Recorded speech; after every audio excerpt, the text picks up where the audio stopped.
வணக்கம் அன்பர்களே. இந்த நாளில் அந்த நாள்.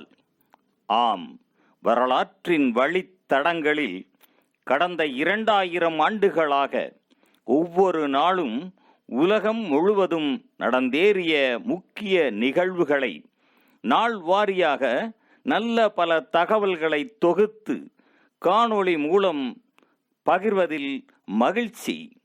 வாருங்கள் அன்பர்களே, இனி வரலாற்றில் இன்று எனும் வாசல்களை திறந்து வலம் வருவோம். வரலாற்றில் இன்று ஜனவரி 16ஆம் தேதியில் நடந்த முக்கிய நிகழ்வுகள்.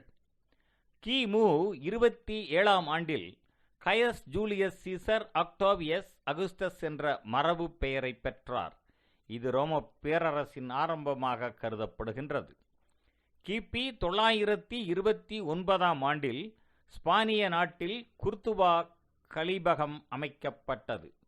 1362ஆம் ஆண்டில் வடகடலில் ஏற்பட்ட பெரும் சூறாவளியால் இங்கிலாந்தின் கிழக்கு கரை பெரும் சேதத்திற்கு உள்ளானதோடு ருங்கோல்ட் என்ற ஜெர்மனிய நகரமும் அழிந்து போனது. 1492ஆம் ஆண்டில் ஸ்பானிய மொழியின் முதலாவது இலக்கண நூல் பேரரசி முதலாம் இசபெல்லாவிடம் கையளிக்கப்பட்டது. 1547ஆம் ஆண்டில் இளவரசர் 4ஆம் இவான் ருசியாவின் 1வது ஜார் பேரரசராக முடிசூடினார். 264 ஆண்டு கால மாஸ்கோ தன்னாட்சி பிரதேசம் ருசிய ஜார் ஆட்சியாக மாறியது. 1556ஆம் ஆண்டில் 2ஆம் பிலிப்ஸ் ஸ்பானியாவின் அரசராக முடிசூடினார். 1572ஆம் ஆண்டில் இங்கிலாந்தில் கத்தோலிக்க திருச்சபையை மீள கொண்டு வருவதற்கு சதியில் ஈடுபட்டமைக்காக நோர்போக் கோமகன் தொத்தாம்ஸ் ஓவார்டு மீது விசாரணை ஆரம்பமானது. 1707ஆம் ஆண்டில் ஸ்காட்லாந்து இங்கிலாந்துடன் இணைந்து பெரிய பிரித்தானிய ராஜ்யம் உருவாகுவதற்கு ஏதுவாக அமைந்த சட்ட மூலம் நாடாளுமன்றத்தில் நிறைவேறியது. 1757ஆம் ஆண்டில் நரேலா சமரில் மராட்டிய பேரரசு படைகள் 5000 வீரர்களை கொண்ட துராணி பேரரசை தோற்கடித்தது. 1761ஆம் ஆண்டில் பிரித்தானியர் பாண்டிச்சேரியை பிரான்சிடம் இருந்து கைப்பற்றினர். 1777ஆம் ஆண்டில் வெர்மாண்ட் மாநிலம் நியூயார்க்கில் இருந்து விடுதலையை அறிவித்தது. 1862ஆம் ஆண்டில் இங்கிலாந்து நாட்டில் நோர்தம்லாந்து என்ற இடத்தில் இடம்பெற்ற நிலக்கரி சுரங்க விபத்தில் 204 பேர் உயிரிழந்தனர். 1900 ஆண்டில் சமோவா தீவுகளுக்கான உரிமையை விட்டுக் கொடுக்கும் ஐக்கிய ராஜ்யத்தின் 1899ஆம் ஆண்டில் ஏற்பட்ட ஆங்கிலோ ஜெர்மன் உடன்படிக்கையை அமெரிக்க மேலவை ஏற்றுக்கொண்டது. 1909ஆம் ஆண்டில் ஏர்னஸ்ட் ஷாக்கில்டனின் தென் முனையை கண்டுபிடித்து சாதனை படைத்தார். 1920ஆம் ஆண்டில் உலக நாடுகள் சங்கத்தின் முதலாவது கூட்டம் பாரிஸில் நடைபெற்றது.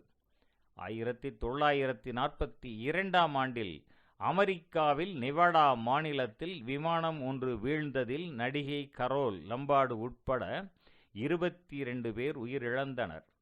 1945ஆம் ஆண்டில் ஹிட்லர் தனது சுரங்க மறைவிடத்திற்கு தப்பிச் சென்றார்.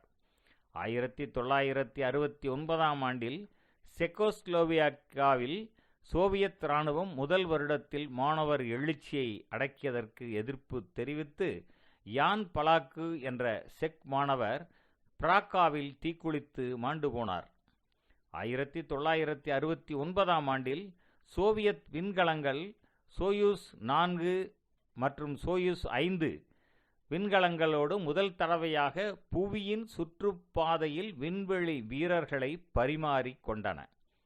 1979ஆம் ஆண்டில் ஈரான் நாட்டின் கடைசி மன்னர் முகமது ரிசா ஷா பஹ்லவி குடும்பத்துடன் நாட்டை விட்டு வெளியேறி எகிப்தில் குடியேறினார். 1991ஆம் ஆண்டில் ஐக்கிய அமெரிக்கா ஈராக் மீது போரை அறிவித்து வளைகுடா போர் ஆரம்பமானது. 1992 ஆண்டில் எல் சல்வடார் அதிகாரிகள் தீவிரவாத தலைவர்களுடன் மெக்சிகோ நகரில் அமைதி ஒப்பந்தத்தில் கைச்சாத்து இட்டனர். 1993 ஆண்டில் விடுதலை புலிகளின் தளபதி கர்னல் கிட்டு உட்பட 10 விடுதலை புலிகள் வெளிநாடு ஒன்றில் இருந்து இலங்கை திரும்புகையில் சர்வதேச கடற்பரப்பில் இந்திய கடற்படையால் சுற்றி வளைக்கப்பட்ட போது கப்பலை வெடிக்க வைத்து வீர மரணம் எய்தினார்கள். 2001 ஆண்டில் காங்கோ தலைவர் லாரண்ட் கபிலா தனது மெய்க்காவலரால் சுட்டுக் கொல்லப்பட்டார். 2003 ஆண்டில் கொலம்பியா விண் ஓடம் தனது கடைசி பயணத்தை ஆரம்பித்து இதில் பயணம் செய்த 7 விண்வெளி வீரர்களுடன் 16 நாட்களின் பின்னர் பூமி திரும்புகையில் வெடித்து செதறியது. 2006 ஆண்டில் எலன் ஜான்சன் சர்லீப் லைபீரியாவின் அரசு தலைவரானார். இவரே ஆப்பிரிக்க நாடொன்றின் முதலாவது பெண் அரசு தலைவர் என்பது குறிப்பிடத்தக்கது. 2008 ஆண்டில் போர் நிறுத்த உடன்படிக்கையில் இருந்து இலங்கை அரசு அதிகாரப்பூர்வமாக விலகிக் கொண்டது. 2008 ஆண்டில் இலங்கை போர் நிறுத்த கண்காணிப்பு குழு இலங்கையில் தனது பணிகள் அனைத்தையும் நிறுத்தியது. 2016 ஆண்டில் புர்கினா பாசோவில் உணவு விடுதி ஒன்றில் இடம்பெற்ற தாக்குதலில் 23 பேர் கொல்லப்பட்டனர். மேலும் ஜனவரி 16 அமெரிக்க நாட்டில் தேசிய சமத்துவ நாளாகவும் தாய்லாந்து, மியான்மர் நாடுகளில் ஆசிரியர் நாளாகவும் கொண்டாடப்படுவது சிறப்பானதாகும். நன்று நண்பர்களே, மற்ற நாட்களுக்கான வரலாற்று நிகழ்வுகளை பிரிதொரு காணொளியில் காண்போம். நன்றி, வணக்கம்.